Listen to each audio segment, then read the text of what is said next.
بالله من الشيطان الرجيم. بسم الله الرحمن الرحيم. اللهم صل على محمد وآل محمد.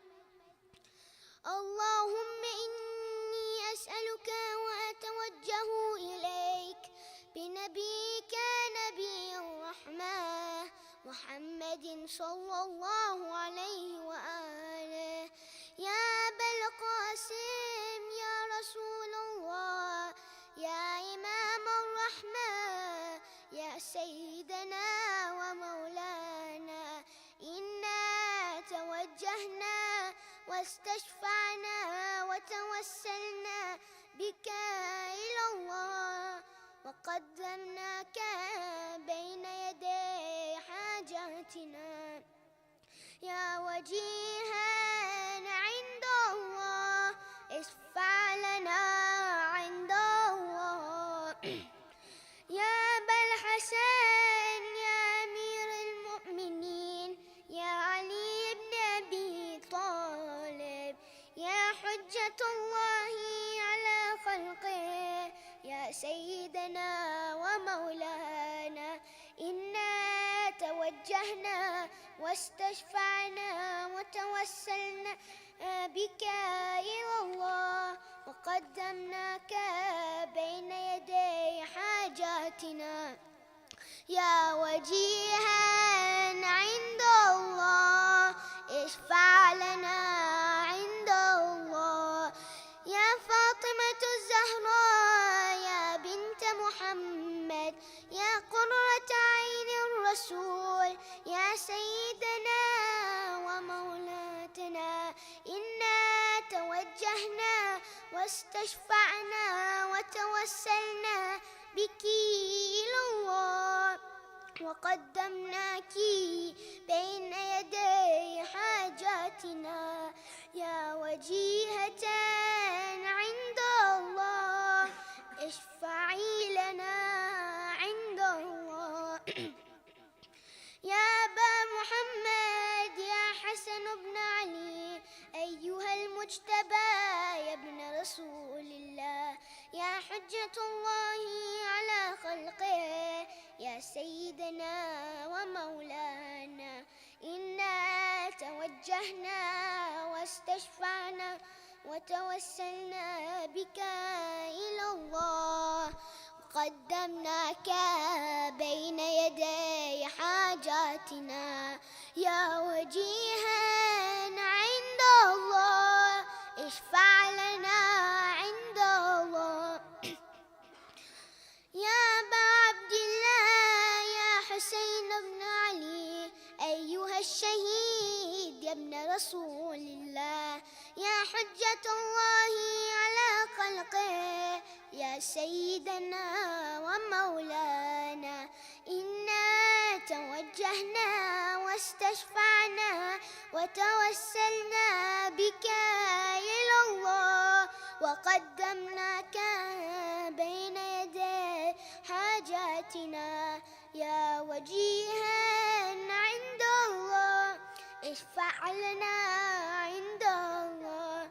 يا أبا الحسن يا علي بن الحسين يا زين العابدين يا ابن رسول الله يا حجة الله على خلقه يا سيدنا ومولانا، إنا توجهنا واستشفعنا وتوسلنا بك إلى الله، وقدمناك بين يدي حاجاتنا يا وجيها عند الله، اشفع لنا عند الله.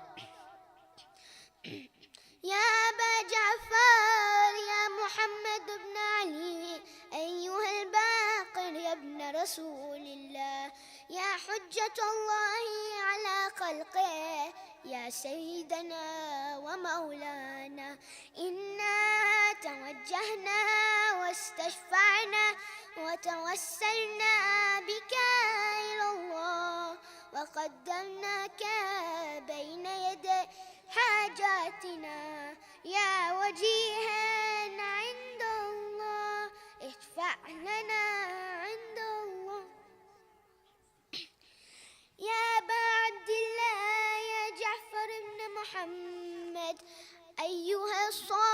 الحق يا ابن رسول الله، يا حجة الله على خلقه، يا سيدنا ومولانا. إنا توجهنا واستشفعنا وتوسلنا بك إلى الله، وقدمناك بين يدي حاجاتنا، يا وجيها عند الله اشفع لنا عند الله. يا أبا الحسن يا موسى بن جعفر أيها القاضم يا ابن رسول الله، يا حجة الله على خلقه، يا سيدنا ومولانا. إنا توجهنا واستشفعنا وتوسلنا بك إلى الله، وقدمناك بين يدي حاجاتنا، يا وجيها عند الله اشفع لنا عند الله. يا أبا الحسن يا علي بن موسى أيها الرضا يا ابن رسول الله، يا حجة الله على خلقه، يا سيدنا ومولانا. إنا توجهنا واستشفعنا وتوسلنا بك إلى الله، وقدمناك بين يدي حاجاتنا، يا وجيها عند الله اشفع لنا عند الله. يا أبا جعفر يا محمد بن علي أيها التقي الجواد يا ابن رسول الله، يا حجة الله على خلقه، يا سيدنا ومولانا. إنا توجهنا واستشفعنا وتوسلنا بك إلى الله، وقدمناك بين يدي حاجاتنا، يا وجيها عند الله اشفع لنا عند الله. يا أبا الحسن يا علي بن محمد أيها الهادي النقي يا ابن رسول الله، يا حجة الله على خلقه، يا سيدنا ومولانا. إنا توجهنا واستشفعنا وتوسلنا بك إلى الله، وقدمناك بين يدي حاجاتنا، يا وجيها عند الله اشفع لنا عند الله. يا أبا محمد يا حسن بن علي أيها الزكي العسكري يا ابن رسول الله، يا حجة الله على خلقه، يا سيدنا ومولانا.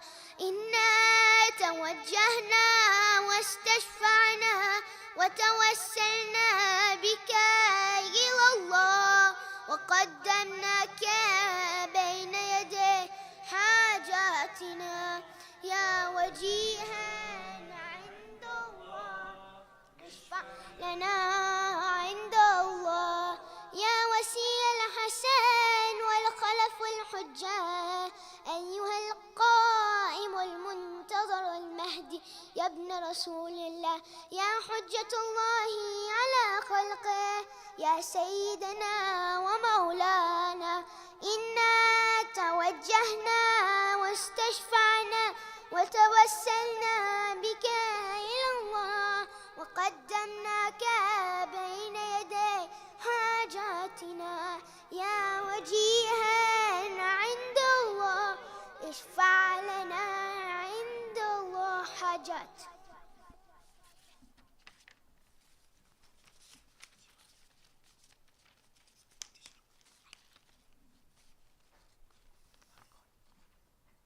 يا سادتي وموالي إني توجهت بكم أئمتي وعدتي ليوم فقري وحاجتي إلى الله، وتوسلت بكم إلى الله واستشفعت بكم إلى الله، فاشفعوا لي عند الله واستنقذوني من ذنوبي عند الله، فإنكم وسيلتي إلى الله، وبحبكم وبقربكم أرجو نجاة من الله، فكونوا عند الله رجائي يا سادتي يا أولياء الله، صلى الله عليهم أجمعين، ولعن الله أعداء الله ظالميهم من الأولين والآخرين، آمين رب العالمين. صلوات.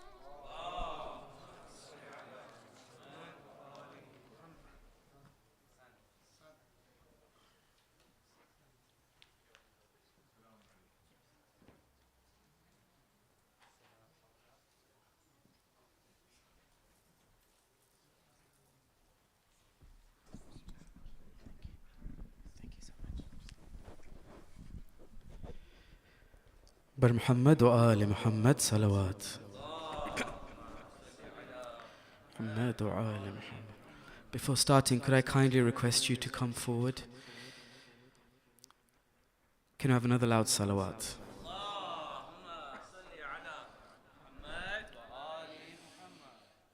As some of you may or may not know, this is my last night in Edmonton, and I feel it's only akhlaq to extend my gratitude to everybody here, from the executive committee to all of you members of the community who have shown such a warm welcome to me, and inshallah hope to be back soon.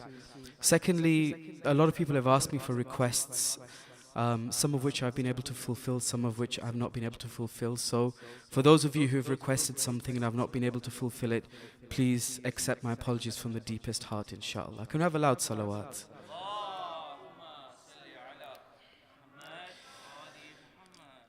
Last night, we went through Mawla Hussein's final moments on the plains of Karbala on the day of Ashura.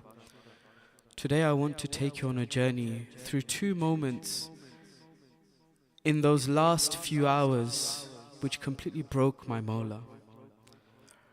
On the day of Ashura, when the members of the family of Mawla Hussein were going to the battlefield one by one, Ali Akbar left for the battlefield. And when Ali Akbar fell from his horse and he called out to his father, it is said at that moment, according to narrations, Mawla Hussein's vision started to fade. And every time he tried to run towards Ali Akbar, he kept falling and getting up and falling and getting up. Imagine a man who has lifted body after body, who is going through 3 days of thirst. And now he sees his beloved son on the battlefield with a spear in his chest. So what does he say to his son? He says, "Oh my son Ali, just call me to you and I will listen to your voice and try and come to your body." He says, "Did I raise you for this day, to see you drowned in blood? This is the ultimate test of a father's love. A spear in your chest, your final anguished cries. My heart is filled with grief, O apple of my eye. My son, where are you? I can't see. My vision has deserted me. I hear your final cries. To you I try to come. I stumble and I fall. Each time I try to run, crawling across the sand, upon my hands and knees. Your father's on his way. My son, just wait for me. My son, Where are you? I can't see. My vision has deserted me. Mawla finally reaches the body of Ali Akbar, and what does he say? These hands upon your chest.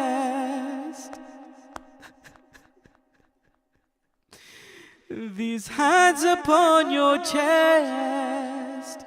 What do you hide from me?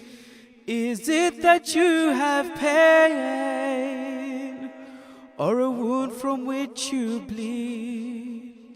Please let your Father help you in your time of need, and move your hands away from this so I can see. Ali Akbar says, my Father, don't look down too far.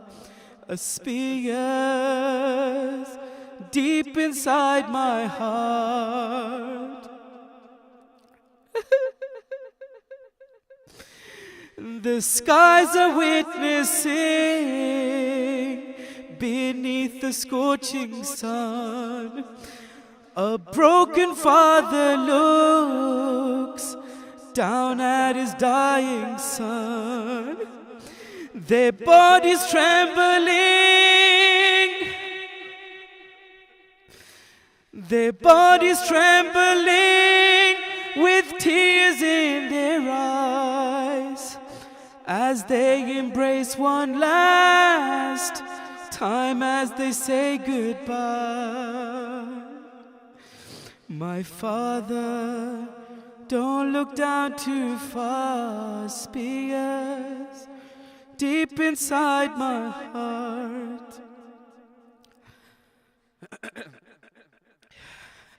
I will take any pain, your pain I cannot see. This wound will hurt you more than it's hurting me. But I cannot say no, Father, to your request. My life belongs to you. I know that you know best. Mullah Hussein says, my Lord, this is my Lord, this is my sacrifice. My son's dying before my eyes. And what does Mullah Hussein say to Ali Akbar? He says to Ali Akbar, Ali, my son, my beloved son, I wish I could pull this spear, but every time I try to pull, it's not coming out. Whether this was because Mullah Hussein had been completely weakened by the 3 days of thirst, or whether or not this spear was so deep into Ali Akbar that it was embedded inside him. So what does Mullah Hussein do? He puts one knee on the chest of Ali Akbar and one knee upon the ground of Karbala. He says to Ali Akbar, put one of your hands around my neck and put one of your hands upon my hand, and together we'll take this spear out. One knee upon the ground, one knee upon his chest. Upon a broken spear, these trembling hands rest. His arm around my neck, his hand upon my hand. I beg for patience for this test that I withstand. Looking towards Najaf, I cry out, Ya Ali. The test of Khaybar was nothing compared to this. I pull upon the spear, taking a deep breath in. In my hand his bleeding heart. My son no longer lives.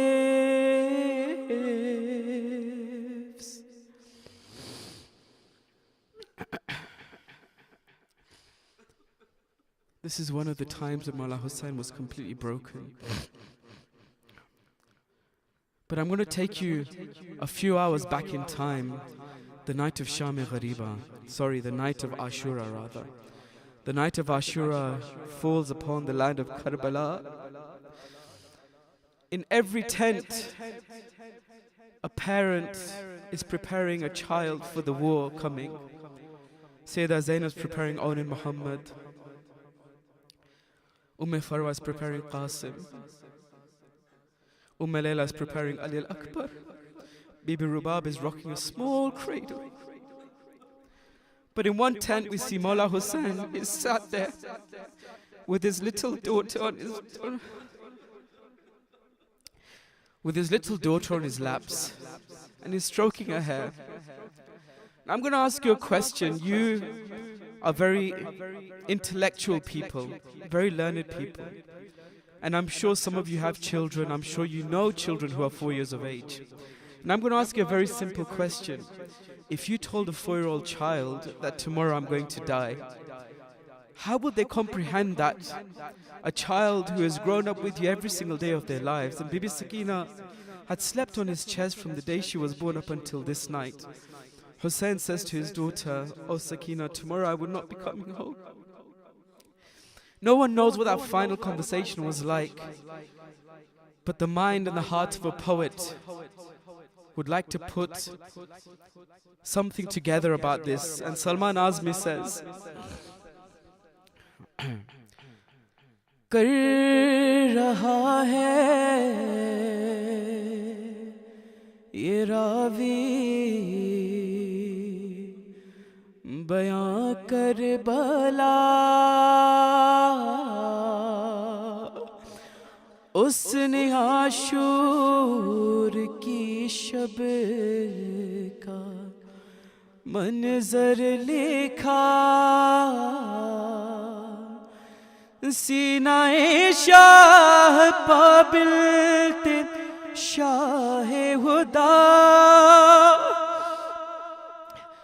और शबीर कहते थे ये बारहा हमको जाना है कल करने वादा वफा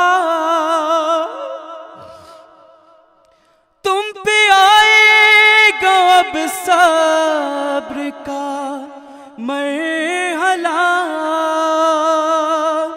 बात सारी सकीना ने शेख की सुनी और जवाब वो बस इतना कहती रही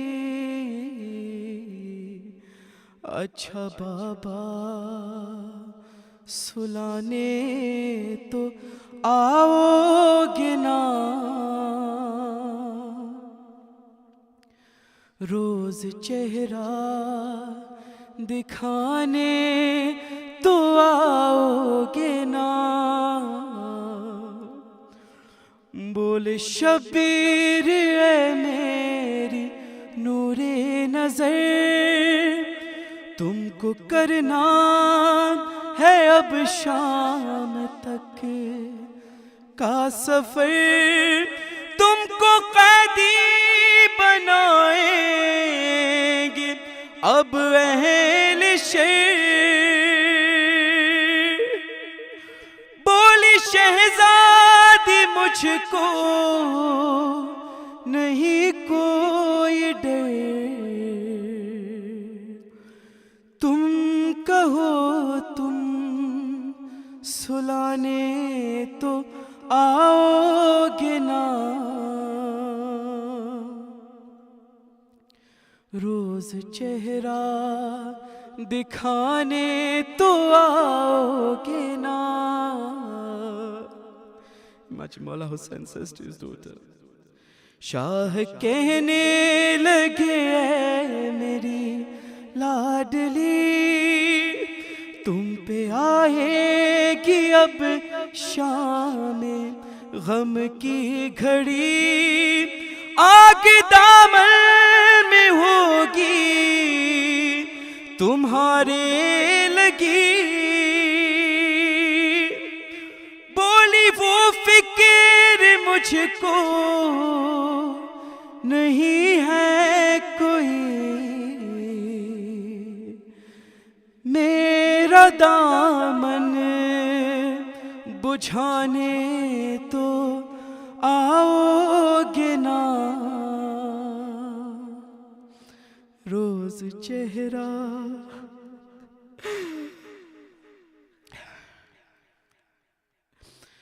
مضطرب دل سے کہنے لگے شاہدی تیری قسمت میں بیٹی سکون اب نہیں اب تماچے لگائے گا شمرے لئی سن کے یہ بات کہنے لگی وہ حزین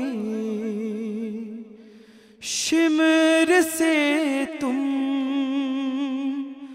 بچانے تو آؤ گے نا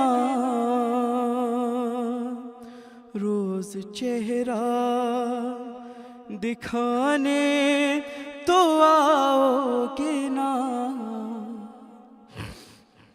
As Mullah Hussein was telling her, Sakina, I will not be here, I will not be here. Bibi Sakina kept saying to him, you will be coming back, father, you will come to put me to sleep. بڑھتی جاتی تھی بے چین شبیر کی ہر ستم وہ اٹھانے پہ راضی ہوئی زندہ بابا نہ ہوں گے سمجھ نہ سکی سن کے سب مشکلیں بس وہ کہتی رہی تم گلے سے لگانے تو آؤ گے نا روز چہرہ دکھانے تو آؤ گے نا لکھ کے سلمان دل پھٹ رہا ہے میرا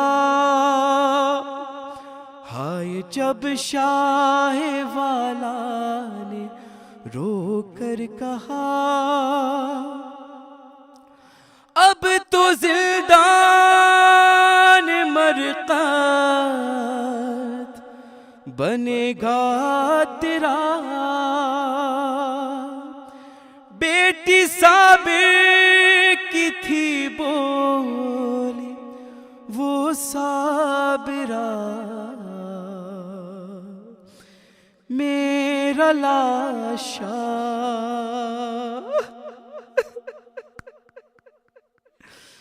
میرا لاشا اٹھانے تو آؤ گے نا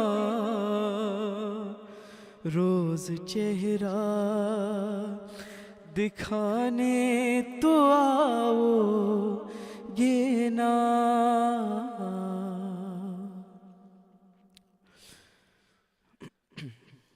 Before we end, I know at the beginning I thanked everybody in the community, but one person I would like to specifically thank before leaving is Shaykh. MashaAllah, the first couple of majlises which I've heard have been so inspiring, and I will be missing the following majlises. Inshallah, I will catch up online.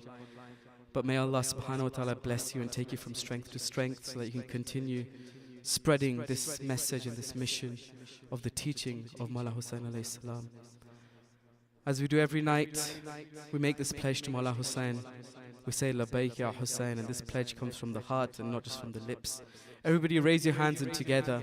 3 times you say, Labbaik ya Hussein. Everybody together, Labbaik ya Hussein, Labbaik ya Hussein, Labbaik ya Hussein. Bar Muhammad wa Ali Muhammad salawat.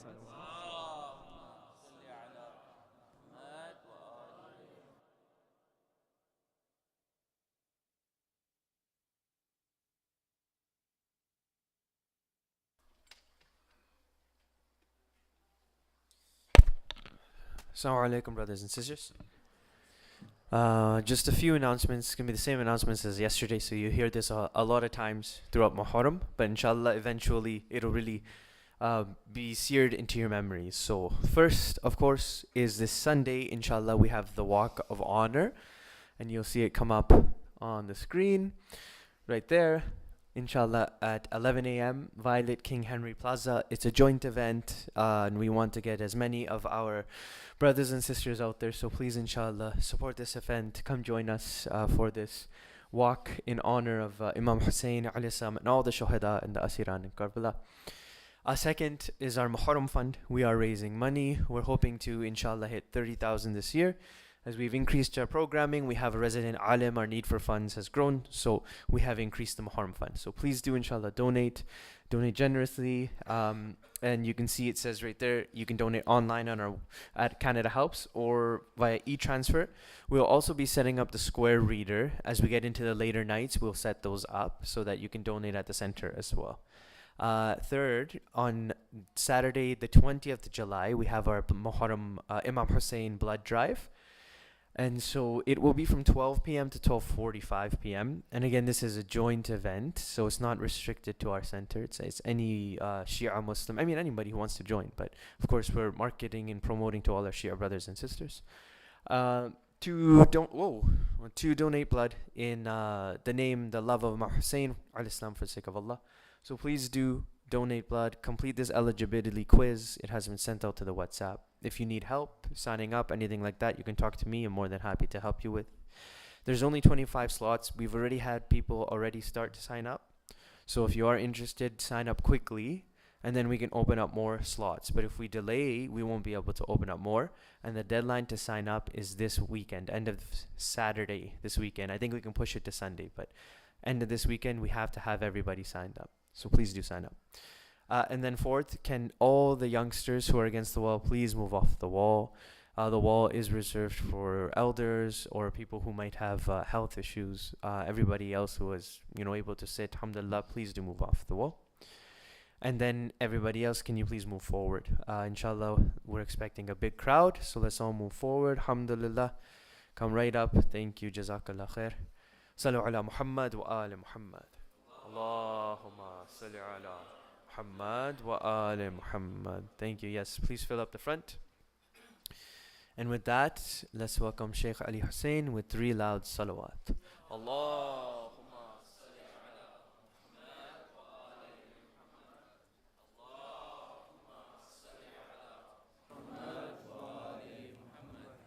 Allahumma salli ala Muhammad wa ali Muhammad. Nare takbir. Nare risalat. Nare haydari. Nare haydari. Nare haydari. أعوذ بالله السميع العليم من الشيطان اللعين الرجيم. بسم الله الرحمن الرحيم. الحمد لله رب العالمين.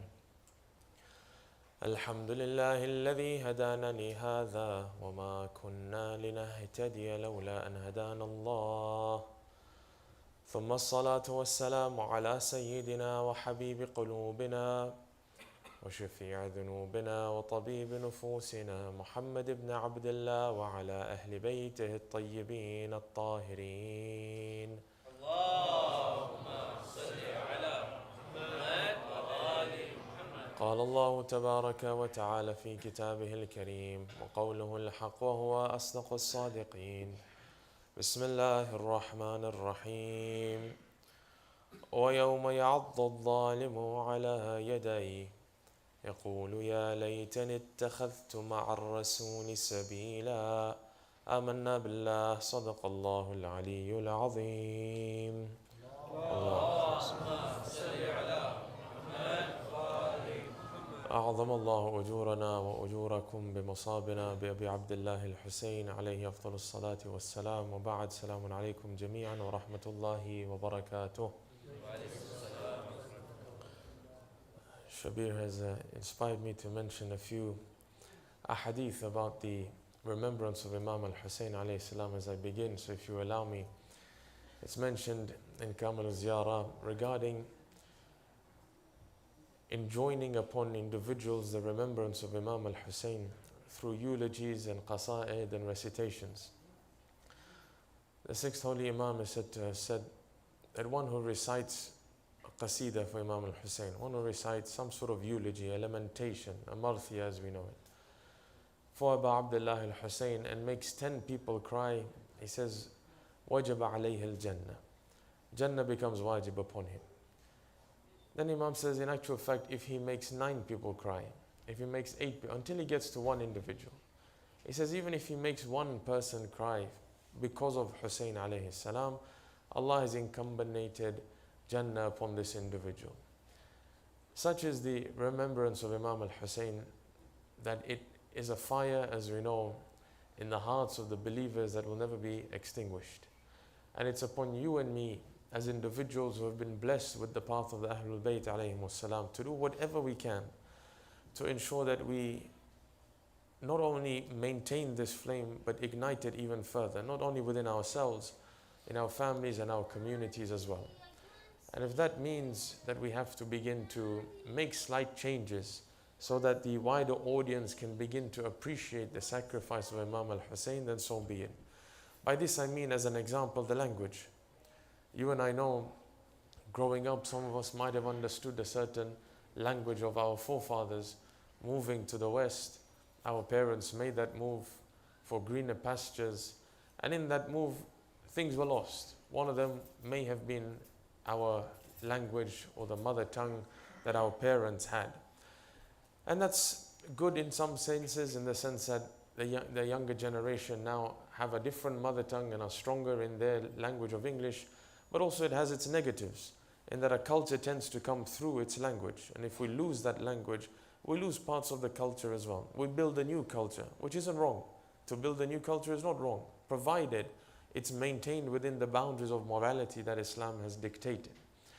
In order to ensure that the younger generation also have that spark for Imam al-Hussein, it might require us to change the language. Shabir and his brother, amongst others, are pioneers in ensuring that the marthiyah of Imam al-Hussein, the qasaid of Imam al-Hussein are mentioned in language. Even today, the speech is in English. 20, 30 years ago, especially when you first moved to Edmonton, I'm sure it would have been in Urdu or in Gujarati at that time. Times have changed, languages have changed, we have to adapt as well. But what we don't let go of is the core of our beliefs. The peripherals can change. The language can change, the food might change, the clothing might change. These are peripherals. When I mean clothing, I don't mean the wajibat clothing. I mean the clothing that you and I wear right now. That may change. What cannot change is the focal point of our religion. And that is that you and I are individuals who submit to Allah subhanahu wa ta'ala on the path of the Ahlul Bayt alayhim afdalus salati wassalam. There's one other tradition I wanted to mention before I begin. One of the most beautiful traditions on the Day of Judgment. The individuals who love Imam al-Hussein sit under the throne of Allah in the shade of the throne. You've heard on the Day of Judgment it's going to be extremely hot. The sun will come close to the earth. It'll be boiling. The sand will be burning. For majority of people that will be a very trying and difficult time. But for those who have been submissive to Allah subhanahu wa ta'ala, we have a hadith to say that they won't even be accounted for. For example, those who lament over Imam al-Hussein, they said before the accounting begins, Sayyidah Fatima alayha salam comes out onto mahshar and she cries out and she says, everybody who cried for Imam al-Hussein, my son, I give you shafa to enter into Jannah before the accounting. And then she goes a step further and she says, and you take the hands of 40 individuals that you wish to give shafa to and you enter as well. At that time, there are people who sit under the shade of the throne of God. And angels come to them and say, Allah has permitted you to enter into Jannah. You don't have to sit outside here on the boiling plains. Yes, you might be under the shade of the throne of God, but Jannah is waiting for you. Enter through every door that you wish, enter into Jannah. What is beautiful is their reply. In that they say, we would prefer to sit outside of Jannah if Hussein hasn't entered yet. We'll only enter after Hussein enters. For us, Jannah doesn't mean anything without the likes of Hussein within it. So you and I should take solace that through our grief of Imam al-Hussein, through our grief of the difficulties and the tragedies that befell the holy household of the Holy Prophet, it does twofold. One, it softens our heart, number one. But number two, and more importantly, it brings about an environment for change. This grief is only counted if it results in change. If I enter the Husayniyah, the same man as I leave the Husayniyah, then I haven't done anything. I came in, I lamented, I cried, I grieved, but I went out the same man.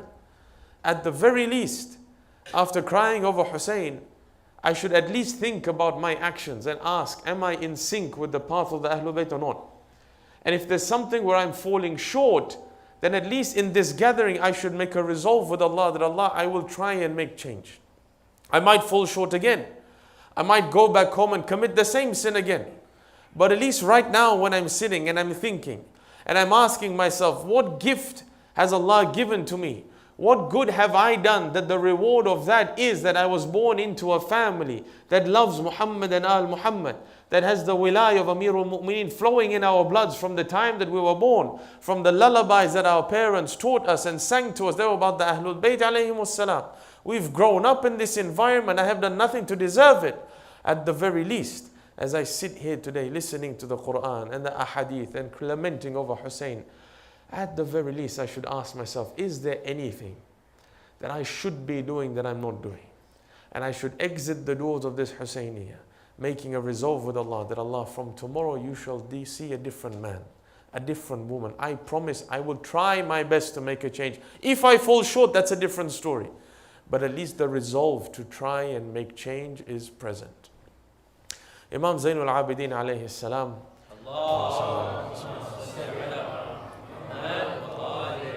mentions in Dua Tawbah, he talks about why sometimes man is slow to change when it comes to change for the sake of God, but is quick to change when it comes to changing in front of people. He says, oh Allah, please do not think that I have belittled you. But God, when I sinned against people, they would reprimand me very quickly. If all of a sudden in this Husayni, if I stood up and I started doing something I shouldn't, if I started screaming and shouting as an adult, quickly people will tell me to sit down. They'll reprimand me very quickly. If I spilled something on purpose, people will tell me off very quickly. I'll be encouraged to change my ways very quickly. I'll be afraid. If I do something against the law of the land, if I speed, I'll get a ticket immediately. That's why I hold back. He says, oh Allah, when I did wrong against people, they were quick to punish me.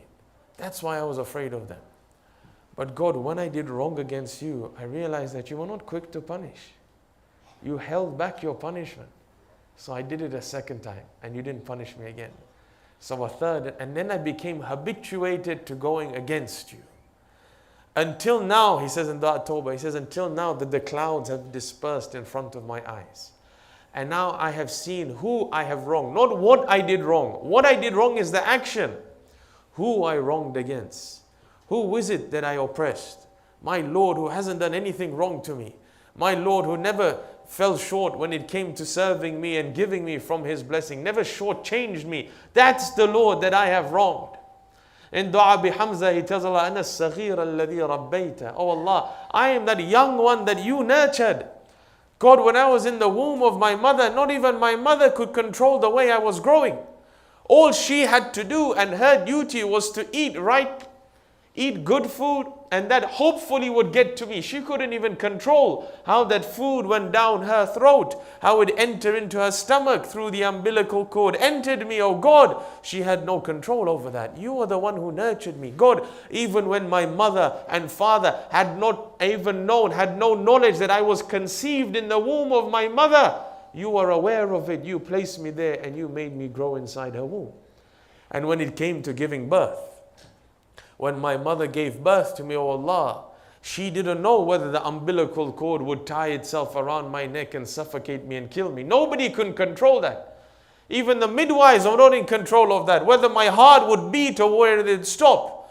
If I'd be able to hear or not. Could I see or not? These were things that were in no one's control, oh God. You are the one who nurtured me, oh Allah. You made me the man I am today. أَنَا الضَّالَ الَّذِي هَدَيْتَ. I'm the one who went astray, God. You know how many times I slipped in my life? Times that I'm aware of, times that I have forgotten. Times that people are aware of because they saw me sinning. and times that it was done in private that nobody saw me sinning. But you're the one who brought me back to this path. Sitting here today should not be taken lightly. There are many people who have had the same upbringing that you and I have had, were born into the same types of families that you and I had the same opportunities to serve God and submit to Him through this religion, but have rejected it. And today sit somewhere else, listening to something else, acting in a fashion that is contrary to the laws of God. You and I should be thankful to the nth degree that we are individuals that Allah has blessed, that He has given us the path of the Ahlul Bayt alayhimus salam. Yesterday, I was discussing the inexcusable excuses, that sometimes we lead ourselves onto a path that we begin to blame Allah subhanahu wa ta'ala, that we begin to conceive the wisdom behind why God has given certain laws in order to reject them.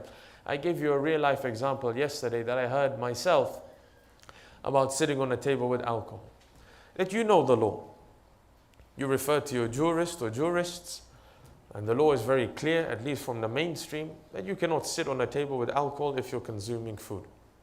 If you're going to eat and drink, you can't sit on the table with alcohol. So if I'm sitting on that table at dinner, be it a lunch dinner, a lunch meeting, be it a dinner for work, if there's alcohol on the table, I have a duty. The duty is to get off the table or to ask the person to remove the alcohol, to stand up front. These are my duties. But sometimes I might want to sit there so much that I make excuses and I make a wisdom behind God's law. And the wisdom that I told you some people have made up yesterday was that some people say, but you know, at the time of the Prophet, if there was alcohol on your table, it was defined because everyone was a Muslim. So if you do it in a land that is Muslim, that is an Islamic land, then obviously it's shown as defiance. But today in this culture that we live in, it's not seen as defiance of God. And therefore it's allowed. That's me making up my own path. Somebody who makes up their own path doesn't know where it's going to lead. Sirat al-Mustaqim is a path that God has laid down, that the Ahlul Bayt have treaded and taught and asked us to follow, because that's a path that leads us to success. Another example I'd like to give today, again, real life example. Man and woman both have their own hijab. You and I as men have our hijab, both in terms of our eyes and our clothing as well. The environment that we put ourselves in, the gatherings in which we go to, how we interact with the opposite gender. These are all parts of our hijab. And the women folk have their own hijab as well. Obviously, the women folks' hijab is more identifiable when it comes to their clothing. They themselves are a beacon of light for us because they identify us as Muslims. Today, it's become a norm to have a beard. 20 years ago, being clean shaven was the trend. Today, having a beard is more of a trend. You can't tell a Muslim from a non-Muslim. 20 years you could. You could say that the beard is a sign of a Muslim. But it's not only the sign of the Muslim. There are other religions that also mandate a beard as well. But today when a Muslim woman walks down the street, she is identifiable immediately. She is our identity. If you walk on the street with your wife, she is the identity for you, that you are a Muslim couple. And I tell you from my experience, and I'm sure you can agree through your experience, that hijab in and of itself, the wearing of a headscarf and loose clothing, leave aside the other parts of hijab, just the headscarf and the loose clothing today I wish to touch upon, that itself brings about a barrier between a woman and a man, just the clothing, without having to say anything. When we used to go for Sunday football games for our kids, I would notice that the coach would come, he would shake hands with other women, kiss them on their cheeks, laugh with them, smile with them, crack jokes with them, talk nonsense with them, one lady after the other, one man after the other. But as soon as he came to us, without having to introduce ourselves as Muslims, all of a sudden he would take a step back, he would politely bow his head, he might put his hand on his chest, he'll ask how you are, in a respectful, dignified fashion, and he would leave. Anything that we spoke about there was only of benefit, was about the kids, was about the game, and that's it. How you are, how's your day been? Things of benefit, and there would be no nonsense. Because just the dress of a woman herself dictates that this is a dress of modesty and a dress of a barrier. Not too long ago in the US, you remember this whole Me Too movement that started. What was the crux of it? Why did it begin? What led to that stage that women had to say, our body is our property. We own it, and you as a man do not have the right to touch us without my permission. You as a man do not have a right to speak to me in a lewd fashion. What had society got to? What trajectory had they been on that all of a sudden women now had to say a very basic and very obvious statement that my body is mine, don't touch me without my permission? It's because there were no boundaries left. It's because all of a sudden covering up did not seem as an act of modesty. Modesty and freedom was in allowing everyone to dress how they wished, without any bounds or any morality. Do as you wish. Speak how you wish to women and to men. Touch people how you wish. Whistle at people how you wish. It got to that stage until women were being abused that women had to speak up. Islam from the onset has dictated. For men there is a hijab. Sometimes we talk about the women hijab too much to the extent that man may feel that he has no hijab. Men have a hijab. Women have a hijab. But the obvious hijab in terms of most obvious clothing has been mandated for the women. One excuse I heard for a woman not wearing a headscarf, which really triggered me a bit, just recently back in London. I heard that an individual was saying that women don't have to wear a headscarf because it was only part of the Arabian culture at the time of the Prophet. It was not an Islamic dress. And the reasoning was interesting, that all the Abrahamic faiths, Christianity, Judaism, and of course Islam, came from Arabia, where it was extremely hot. And women's hair would be damaged by the heat. And it's for that reason that they used to cover themselves. Now we live in a society, well, aside from today, 36 degrees, we live in a society where it's not normally that hot, where the heat doesn't damage your hair. So there's no need to cover one's hair. This is what I'm speaking about and what I mentioned yesterday.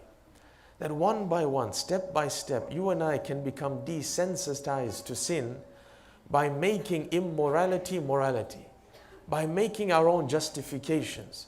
Either you and I lift our hands and tell God, sam'an wa ta'atan, I hear you and I obey you, without question. I'll question to find out. I'll touch upon this shortly. I'll question to find out, but oh God, if I realize this is the law that you've dictated, this is what you want from me, this is what you will get from me. Does that mean that Islam is telling us not to question? Not at all. Read the Quran. The Quran is very clear. قُلْ هَاتُوا بُرْهَانَكُمْ إِن كُنْتُمْ صَادِقِينَ. Say, bring your proofs if you're of the truthful. الَّذِينَ يَسْتَمِعُونَ الْقَوْلِ فَيَتَّبِعُونَ أَحْسَنَهُ. Those who listen to different types of speech and then follow the best of it. Listen to different opinions, research, but then follow the best of opinions. The best of the opinions has to be the godly opinion. Find out what God wants from me, what He wants from you. There's a beautiful hadith from Isa alayhi salam. He says, the best opinion is not to negate the need for a second opinion. Never say to yourself, I know the truth. Never say to yourself, I'm at the helm of knowledge. There's nobody above me. The Quran is against that. وَفَوْقَ كُلِّ ذِي عِلْمٍ عَلِيمٍ. Above every knowledgeable person, there's a more knowledgeable person. Never think that you have all the knowledge in the world. Musa was told, the likes of Musa alayhi salam is told in the Quran, oh Musa, there is a righteous servant from my servants who has certain knowledge that you don't have. Musa tells his servant, let's go. We will travel the earth if we have to in order to find this individual because he has knowledge that I don't have. If he can give me godly knowledge, then I will only get closer to God through that knowledge. Research the religion. Find out about the religion, the laws of the religion, the akhlaq of the religion, the morality of the religion. Then you and I will have a framework as to how to live. Can I ask you, have you ever researched any other religion? If you don't, it's unlikely that you and I will appreciate what we have. As we grow up through schooling, we normally are told we'll be taught Christianity, we'll be taught Hinduism, Sikhism, different religions you'll be taught. And through the study of different religions, you begin to appreciate the religion that you have. Either you'll find a flaw in your religion and your framework, or you'll find that in actual fact your religion has morality unparalleled to any other religion. In this Risalatul Huquq of the fourth holy Imam, Imam says something that I've never heard and never seen in any other text, any other religious text. He talks about the rights of neighbors. You know how much the Prophet spoke about neighbors, to the extent that Amirul Mu'mineen Ali ibn Abi Talib alayhi salam says,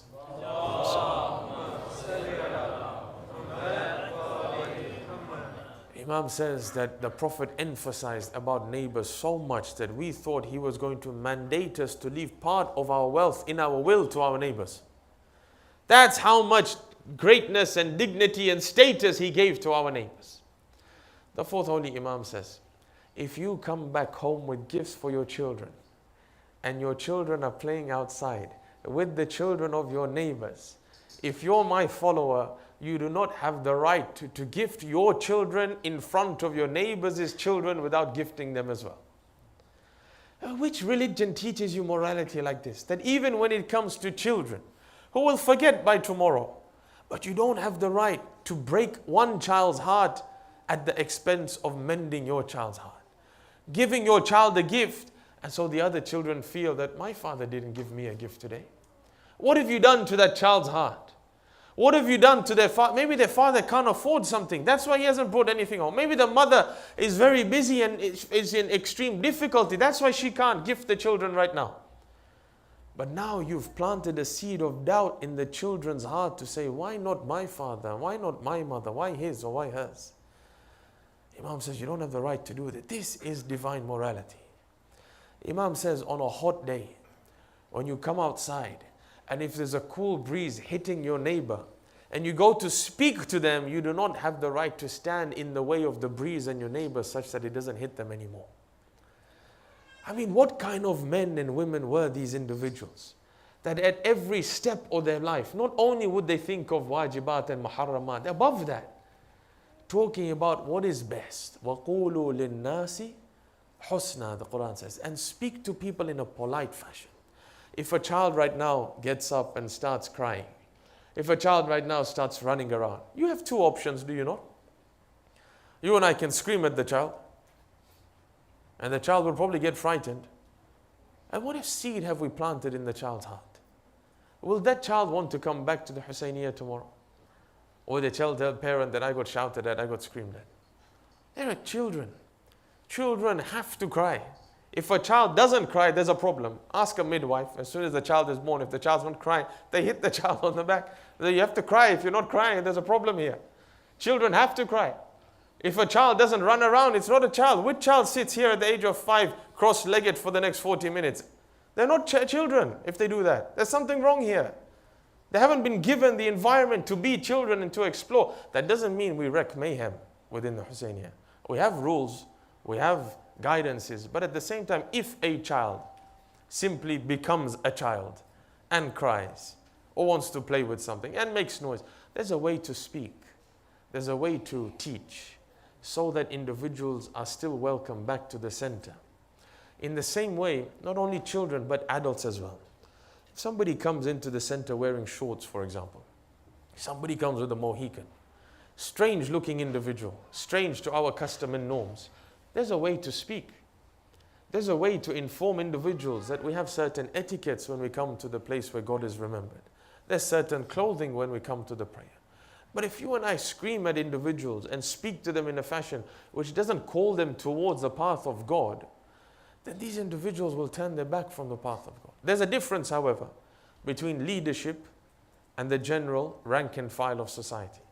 You do not put people who do not abide by the laws of God as your leaders. That's different. I spoke to you about Hur the other day, that he was not made a leader when going against God's laws in public. That's different. But for the general rank and file of society, there has to be a certain adab. The Quran is very beautiful when it speaks about Musa and Harun going to Fir'aun. Fir'aun is this man who claims to be God, sits on his throne and says, I am the greatest Lord. This is a man who has now had a dream about Musa's birth. He's asked his dream interpreters, they've told him about this child that will be born that will overthrow you. He is now given a command that every boy must be slaughtered and killed. He sends soldiers standing outside every woman's house who has signs of pregnancy until she gives birth. Then the midwife has to go assist in the birth, check if it's a boy or if it's a girl. If it's a boy, she must inform the soldier must kill the boy. If time allows, in another lecture, we'll speak about how Musa's birth was a miracle. The point being that this is the Musa that was then sought after by Fir'aun. When he's sought after, when Fir'aun sends an army for him, tries to kill him, Finally, when Allah tells Musa and Harun, go back to Fir'aun. Now go back to the same palace that you were brought up in. The man who is trying to find you and kill you, I want you to go back to preach to him, to call him back to the right path. He has a method and an etiquette of speech. He tells Musa and Harun, go to Fir'aun and speak to him قَوْلًا لَيِّنًا. Speak to him in a soft, polite fashion. This is a man who claims to be God. Should I not stand in front of him and scream with pride? Allah says, speak to him in a soft fashion. Maybe he will change his ways. To reach an individual's heart is through soft words, step at a time. We cannot change an individual overnight. We have to change step by step. If you want to pray Salatul Layl, you do not all of a sudden say, from tomorrow I'm going to wake up half an hour before Fajr and pray 11 rak'ah. If I'm not able to wake up for Fajr on time, the first thing is slowly to try and make my Fajr on time, and then 5 minutes earlier. But you don't just start with 11 rak'ah. Rome wasn't built in a day, as the saying goes. You start, you say, I'll wake up half an hour before, 5 minutes, I'll just do wudu and I'll go back to bed. That's it. At least I get into the habit of waking up a bit before Fajr. Then the next step, then the next step, the witr rak'ah, the shaf'a rak'ah, and then all of a sudden I begin to add on. Change happens slowly.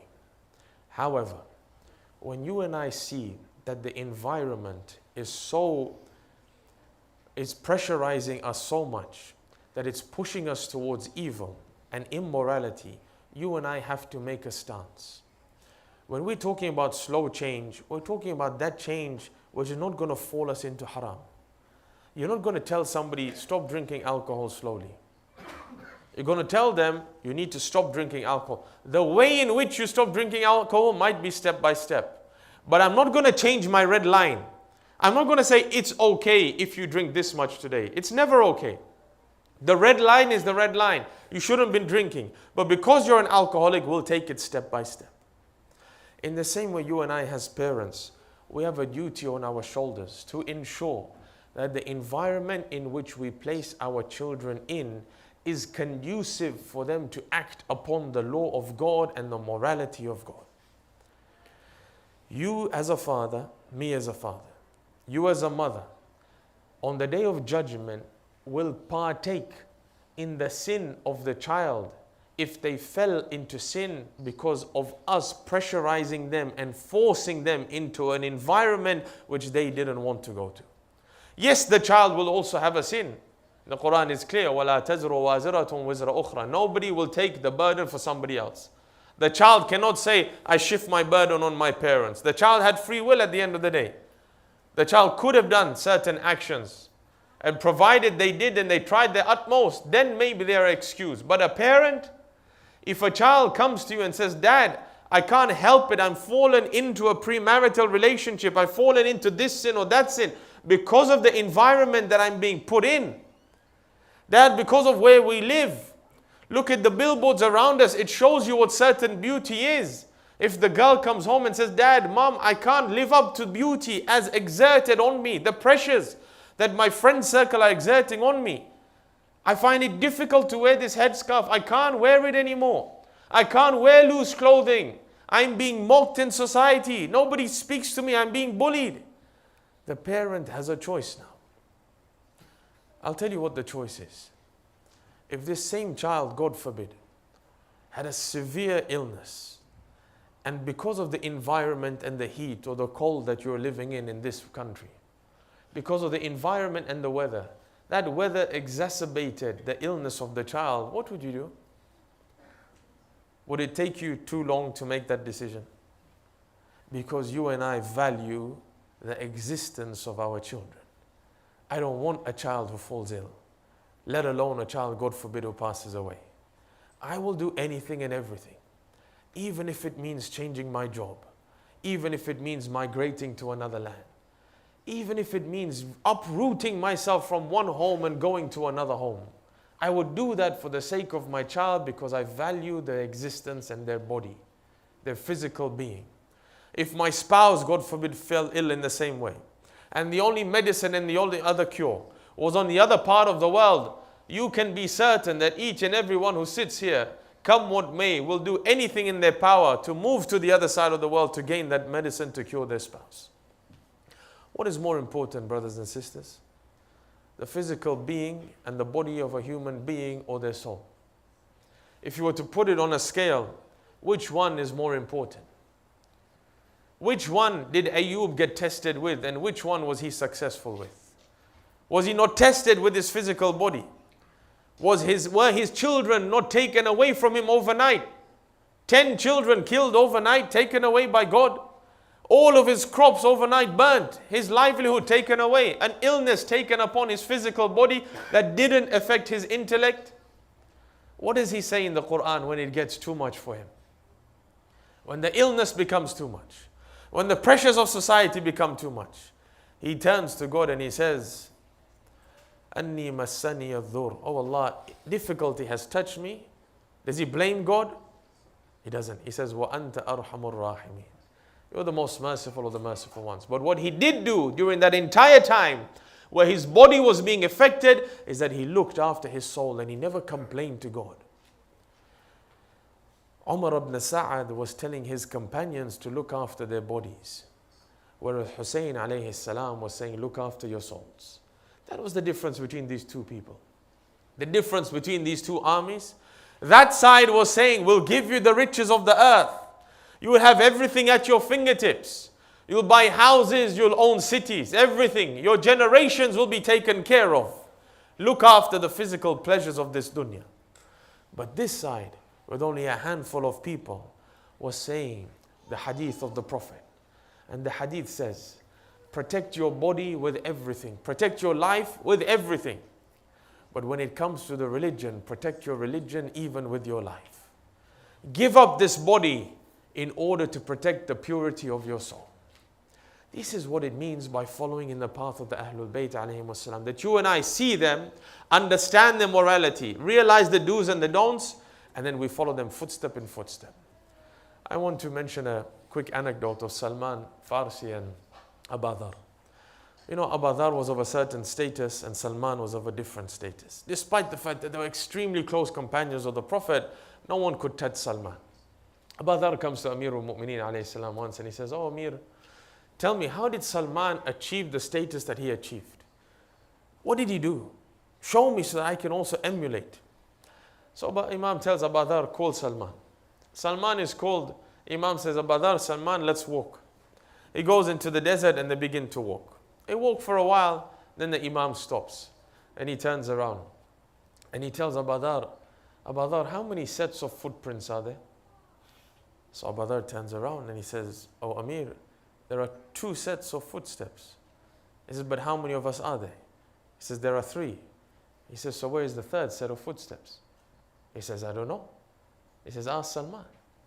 He says, Salman, where are your footsteps? Salman says, oh Abu Dhar, from the very moment that I met this man, I have followed him footstep in footstep. That's why you don't see my footstep. Even when I'm following him in the sand, I'm following and I'm stepping inside his footstep. To that degree, I want to be exactly like him. You and I, brothers and sisters, to conclude, have a duty upon our shoulders to ensure that the environment that we place our family in is conducive for growth, spiritual growth, not just material growth. Our parents migrated, and rightly so, for greener pastures to make sure that we had better health care, that we had better education. You and I have a different responsibility on our shoulders. The Quran is very clear. O you who believe, قُوا أَنفُسَكُمْ وَأَهْلِيكُمْ نَارًا. Protect yourself and your families from the fire of hell. That's your duty on the Day of Judgment. You will not be asked, did your son get a degree? Did he have a master's or a doctorate? You will not be asked, did you pay your mortgage before you died? You will not be asked how many properties was in your portfolio when you died. None of that is asked to you in your grave. What you will be asked of in your grave is this gift of children that I gave you. The gift of a spouse that I gave you. Did you protect them from the fire of hell? Because that's the command of God in the Quran. قُوا أَنفُسَكُمْ وَأَهْلِيكُمْ نَارًا. There are certain signs of individuals who are trying to change their own environment and change themselves. You've heard this excuse many a times. Probably an excuse that is overused incorrectly. That everybody's on their own journey. This individual doesn't wear hijab, observe hijab, they're on their own journey. This individual earns haram income, he's on his own journey. Let him be. Don't judge individuals. Imam al-Hussein teaches us to judge people by what they present themselves of themselves. Did Imam al-Hussein not judge Hur? Aren't we told Amr bil Ma'ruf is for what? Is for when somebody does something wrong in public, making it known to everybody what they're doing. Judge them on that. But the way to correct them is different. The way to correct them is not to humiliate them in public. Hurmatul mu'min ashraf min al-Ka'bah. That the sanctity of a believer is greater in the eyes of God than the Kaaba.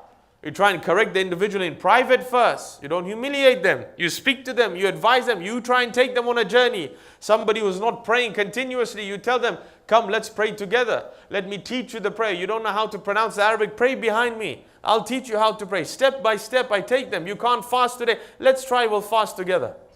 You're saying it's too hot, it's too long. Let's fast. Let's go on a journey. Maybe we'll go for 10 days somewhere else. Maybe you'll find it easier to fast. We'll try and assist people. But do not be fooled with this excuse that I'm on my journey to God, so let me be. You have a duty and a right over me, and I have a right over you. If you see me doing wrong, you must correct me and help me.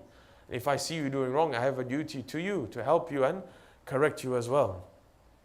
Going on a journey has signs. If somebody is truly on their journey to God, and each of us are trying to get better day by day, but there are signs to this journey. As soon as you do not see these signs, then man is in a position of stagnation, and don't accept this excuse. It's an excuse that shaitan gives to you and me. Inshallah, tomorrow we'll continue. But it's an excuse that is on our tongues as well.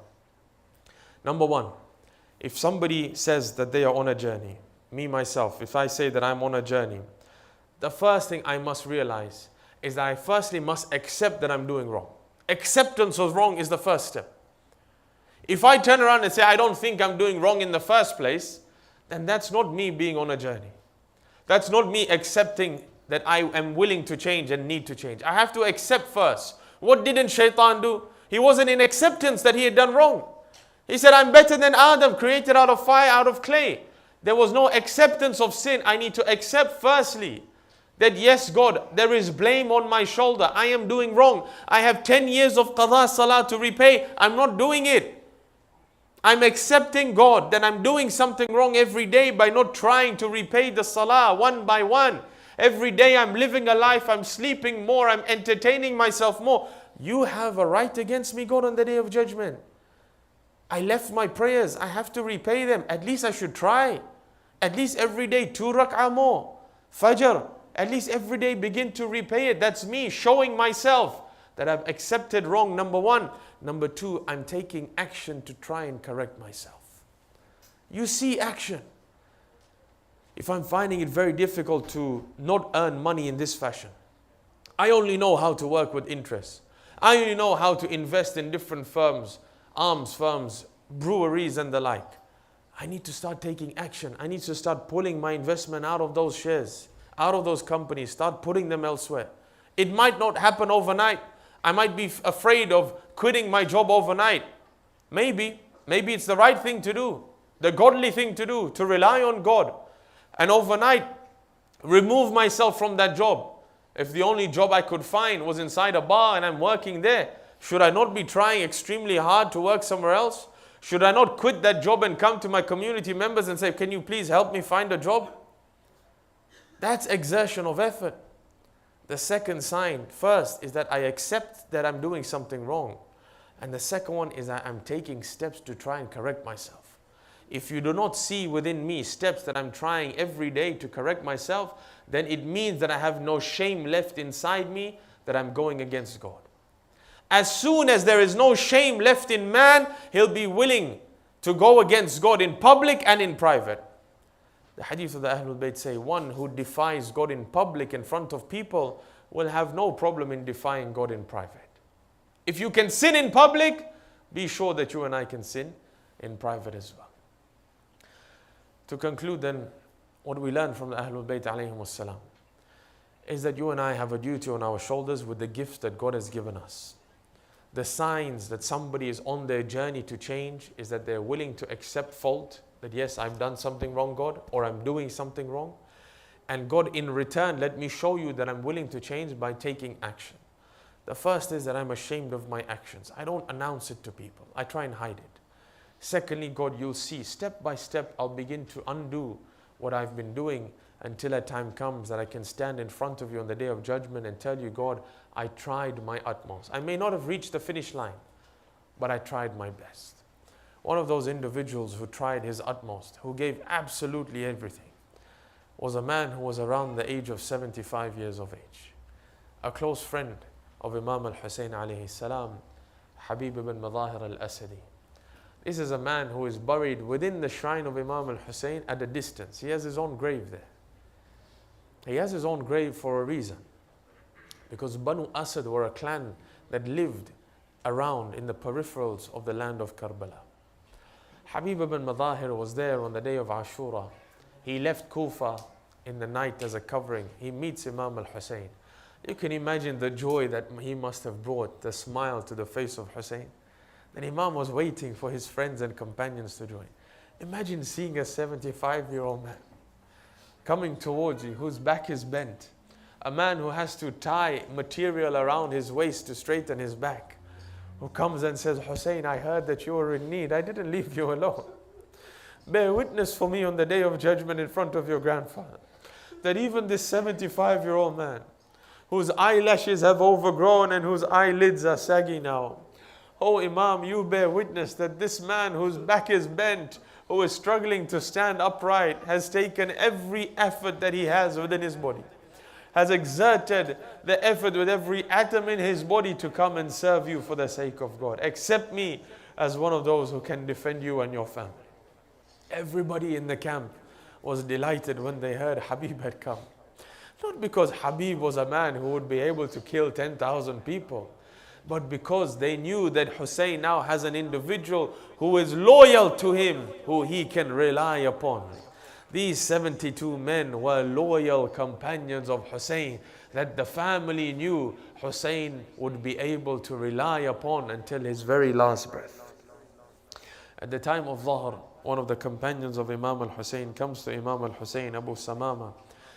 He comes to the Imam and he says, oh Imam, it seems that it is getting close to Salah time.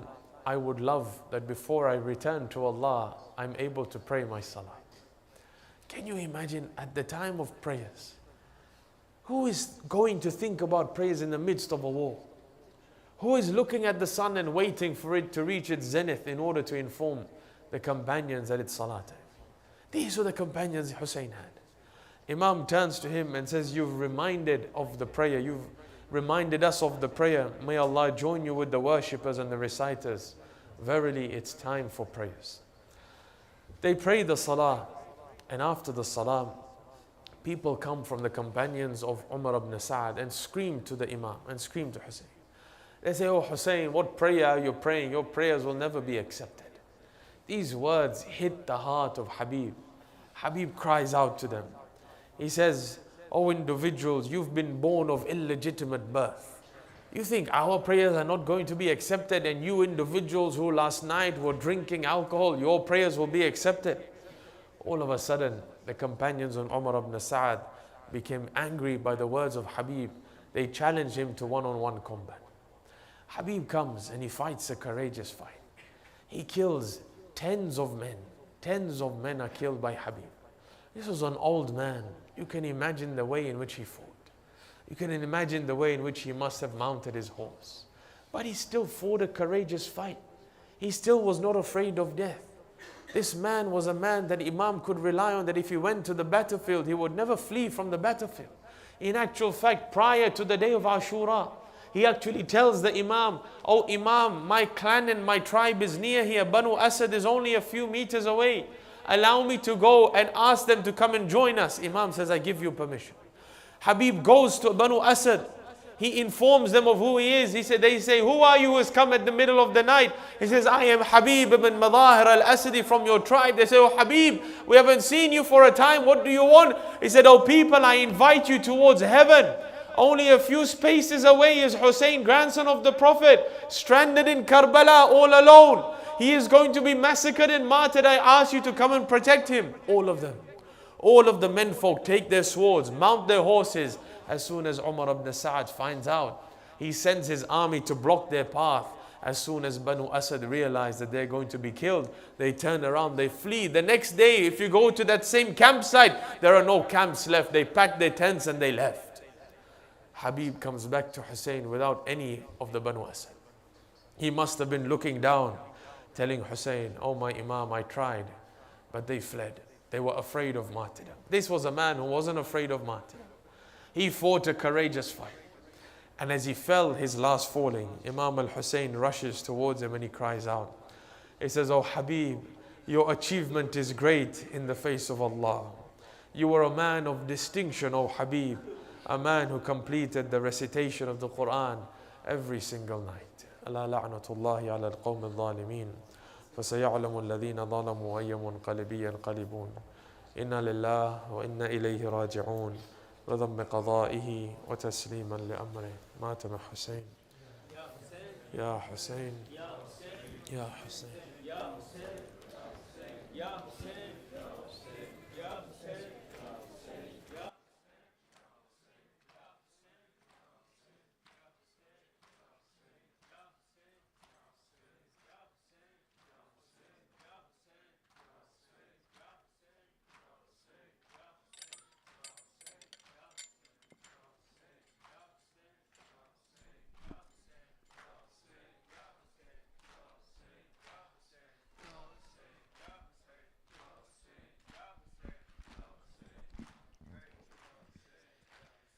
بیٹا ہے تو علی کا،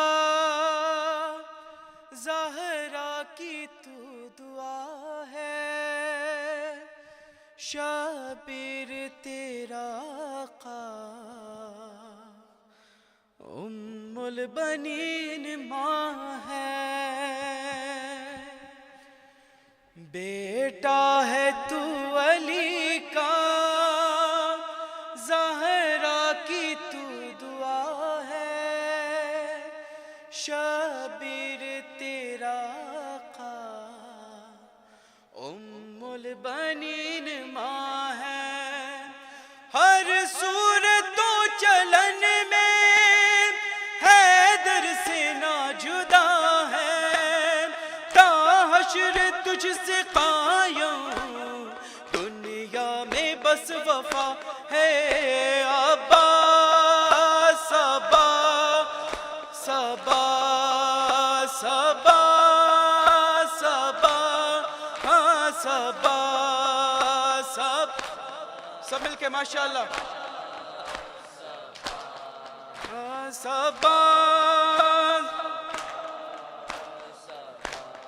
بیٹا ہے تو علی کا، زہرا کی تو دعا ہے، شابر تیرا آقا، ام البنین ماں ہے۔ ہر صورت و چلن میں حیدر سے نہ جدا ہے، تا حشر تجھ سے قائم، دنیا میں بس وفا ہے۔ عباس عباس عباس عباس عباس عباس، ماتمی سب مل کے ماشاءاللہ۔ عباس عباس، اس وقت جب کہ زینب دربار میں گئی تھی، قاری نمازیوں سے محفل سجی ہوئی تھی۔ اس وقت جب کہ زینب دربار میں گئی تھی، قاری نمازیوں سے محفل سجی ہوئی تھی۔ ظالم یہ پوچھتا تھا، غازی تیرا کہاں ہے، بالوں سے منہ چھپائے زینب یہ کہہ رہی تھی۔ عباس عباس عباس عباس عباس عباس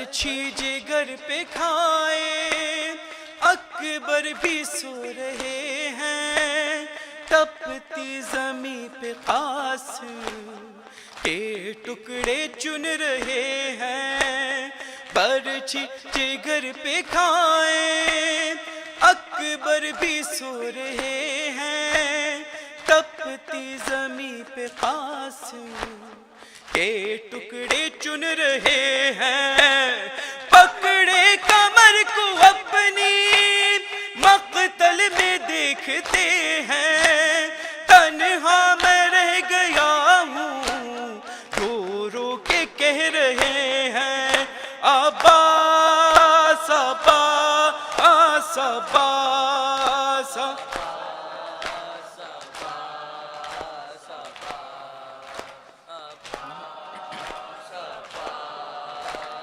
عباس عباس عباس تجھ سے کتنی مانوس تھی سکینہ، بابا کے بعد تیرے پرچم کو مانا سینہ، عباس تجھ سے کتنی مانوس تھی سکینہ، بابا کے بعد تیرے پرچم کو مانا سینہ، معصوم وہ کلی تو تجھ سے بچھڑ کے غازی، بس کہتی مر گئی ہے زندان حزینہ، عباس عباس عباس عباس عباس لبیک یا حسین، لبیک یا حسین، لبیک یا حسین، حسین لبیک،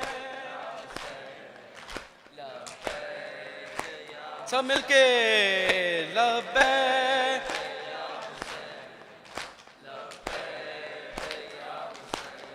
باہیں جڑی ہوئی ہیں شیعت کے کربلا سے، قول خدائے پاک سے اور قول مصطفیٰ سے، اور قول مصطفیٰ سے، لبیک یا حسین، لبیک یا حسین، لبیک یا حسین، سب مل کے لبیک حسین، لبیک یا حسین،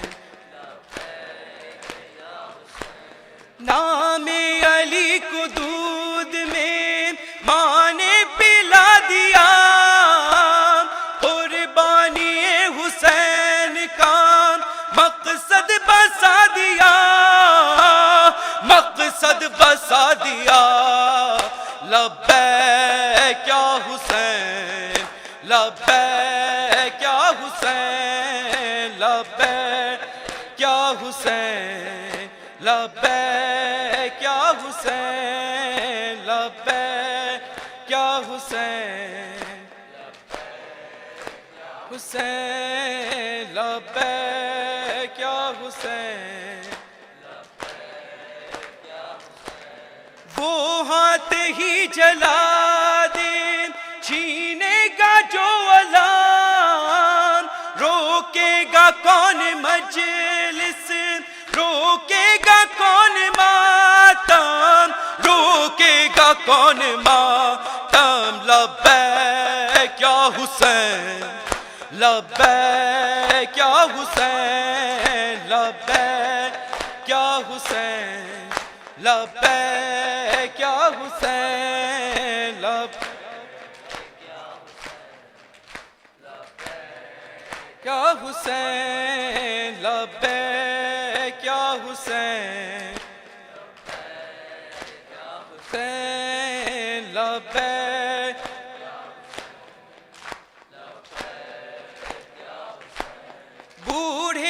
गवाह हमारे सब शाह के हैं नौकर, लिख देंगे दास्ताने अपने लहू को देकर, अपने लहू को देकर। लब्बैक या हुसैन, लब्बैक या हुसैन, लब्बैक या हुसैन, लब्बैक या हुसैन, लब्बैक या हुसैन। सब मिलके माशाअल्लाह। लब्बैक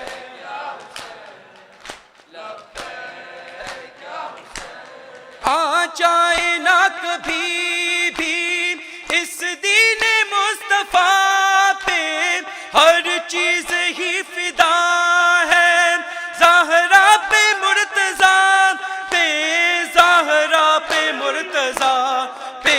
लब्बैक या हुसैन, लब्बैक या हुसैन, लब्बैक या Hussain,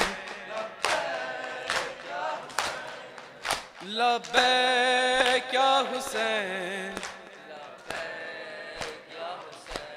Karbala, we are on our way to you, Ya Hussein. We want to see your dome soon. Karbala, we are on our way to you, Ya Hussein. We want to see. Walking upon the angel's wings, leaving behind everything. 75 kilometers on our way to the King of Kings. The air is filled with so much love, the stars shine on us from above. This is our call to everyone. Raise up your hands and say as one, Labbaik ya Hussein. Karbala, we are on our way to you, Ya Hussein. We want to see your dome soon. Karbala, together everybody. Ya Hussein, we want to see you. For us all Fatima had prayed, this is the reason we were made, created to cry for Hussein. On that day we'd come to his aid, we'll not stop our service to him. We may be hurt or lose our limbs, this is our call to everyone. Raise up your hands and say as one, Labbaik ya Hussein. Karbala, we are on our way to you, Ya Hussein. We want to see your dome soon. Karbala, we are on our way to you, Ya Hussein. We want to see your dome soon. As we lay eyes upon your dome, we start to shake right to the bone. Speechless we just look on in awe. We can't control the tears that flow. Standing in Bainul Haramain, between Abbas and you Hussein. This is our call to everyone.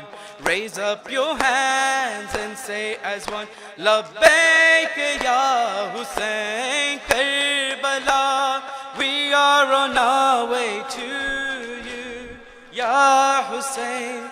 We want Mawla Haqq Imam, Ya Hassan, Ya Hussein. Mawla Haqq Imam, Hussein. Mawla Haqq Imam, Hussein, Ya Hussein, Ya Hussein, Ya Hussein. हो वो आबिदे बीमार था,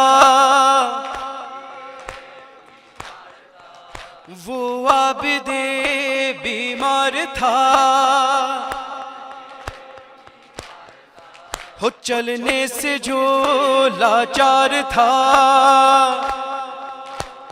چار تھا اور شام کا بازار تھا، اور شام کا بازار تھا، اور مصطفیٰ کی بیٹیاں مولا حق امام یا حسن یا حسین، مولا حق امام حسن یا حسین، مولا حق امام حسن یا حسین، مولا حق امام حسن یا حسین، مولا حق امام حسن یا حسین، یا حسین حسین، ہو شبیر کی وہ لاڈلی، ہو شبیر کی وہ لاڈلی، لاڈلی ہو سینے پہ جو شاہ کے پلی، سینے پہ جو پلی، جس کی ابا بن میں جلی، جس کی ابا بن میں جلی، منہ پر تماچوں کے نشان، مولا حق امام حسن یا حسین، مولا حق امام حسن یا حسین، مولا حق امام حسن یا حسین، مولا حق امام حسن یا حسین، مولا حق امام حسن یا حسین، یا حسین حسین، ہو شبیر ابن فاطمہ، ہو شبیر ابن فاطمہ، ہو شیر خدا کا لاڈلا، شیر ڈلا، فوج عدو میں جب گرا، فوج عدو میں جب گرا، ہر سمت تھی شور و فغا، یا حسین یا حسین یا حسین یا حسین یا حسین یا حسین یا حسین یا حسین یا حسین یا حسین یا حسین یا حسین یا حسین یا حسین یا حسین، محمد و آل محمد صلوات.